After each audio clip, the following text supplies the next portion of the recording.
Hello बच्चों, let's see the question. How long can an electric lamp of 100 watt be kept glowing by fusion of 2 kg of deuterium? Take the fusion reaction as 2,1H plus 2,1H equals 3,2 helium plus N plus 3.27 mega electron volt.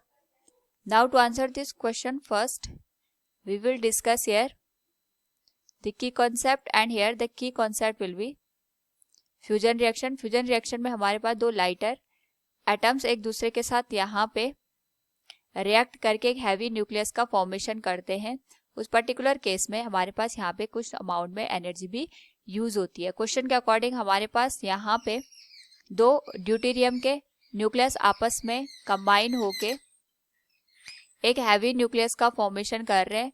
और यहाँ पे अगर हम बात करें इस case में neutron हमारे पास रिलीज हो रहा है और साथ में 3.27 मेगा इलेक्ट्रॉन वोल्ट की एनर्जी रिलीज हो रही है.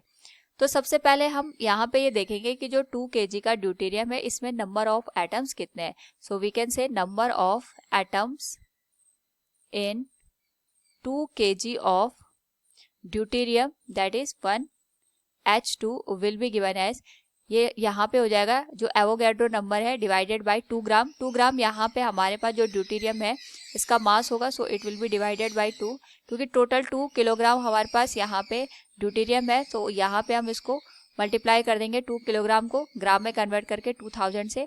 एवोगैड्रो नंबर हमारे पास बनता है 6.023 into 10⁻23 and it will be divided by 2. Here it will be multiplied with 2000. तो जो हमारे पास यहाँ पे नंबर ऑफ एटम्स है it can be denoted as Na. तो यहाँ पे हमारे पास टोटल नंबर ऑफ एटम आ जाएंगे 6.023 इंटू 10⁻26 के बराबर. तो 2 किलोग्राम का जो हमारे पास ड्यूटेरियम है इसमें 6.023 इंटू 10⁻26 के बराबर एटम प्रेजेंट है.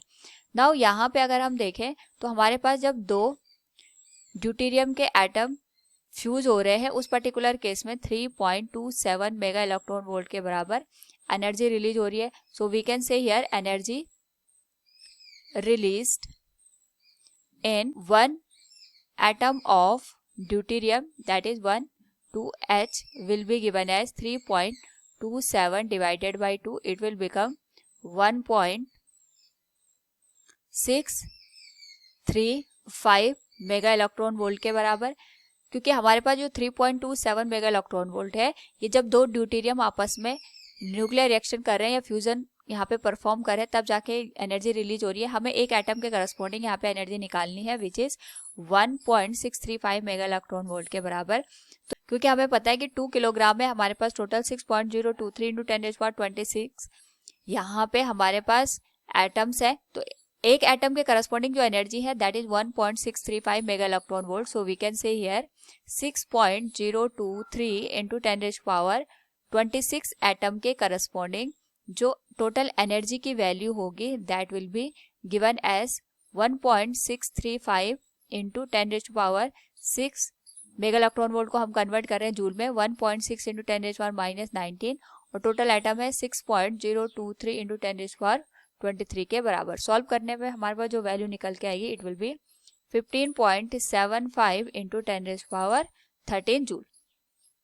नाउ यहाँ पे अगर हम देखें तो क्वेश्चन के अकॉर्डिंग हमारे पास जो 100 वॉट का बल्ब है इसको हमें ग्लो करके रखना है, यानी जो पावर है it is maintained as 100 watt. So we can say power will be given as 100 what.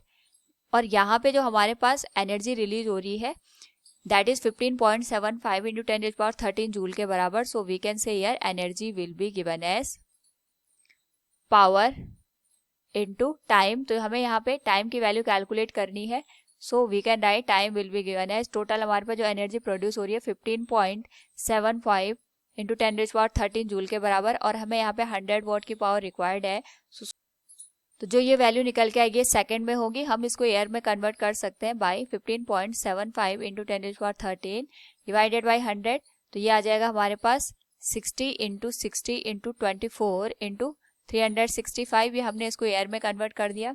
Value निकल के आएगी 4.99 इंटू 10⁻4 एयर के बराबर, जिसको अप्रोक्सीमेटली हम यहाँ पे 5 इंटू 10⁻⁴ एयर के बराबर भी रिप्रेजेंट कर सकते हैं। So from the given question we can say here कि 100 वॉट के बल्ब को अगर हमें यहाँ पे इस रिएक्शन के थ्रू जो एनर्जी ऑब्टेन हो रही है उसके थ्रू ग्लो करना है, तो ये हमारे पास 5 इंटू 10⁻⁴ ईयर्स तक यहाँ पे ग्लो करता रहेगा। So option D will be the right answer. Hope all you understood it. Thank you and best of luck.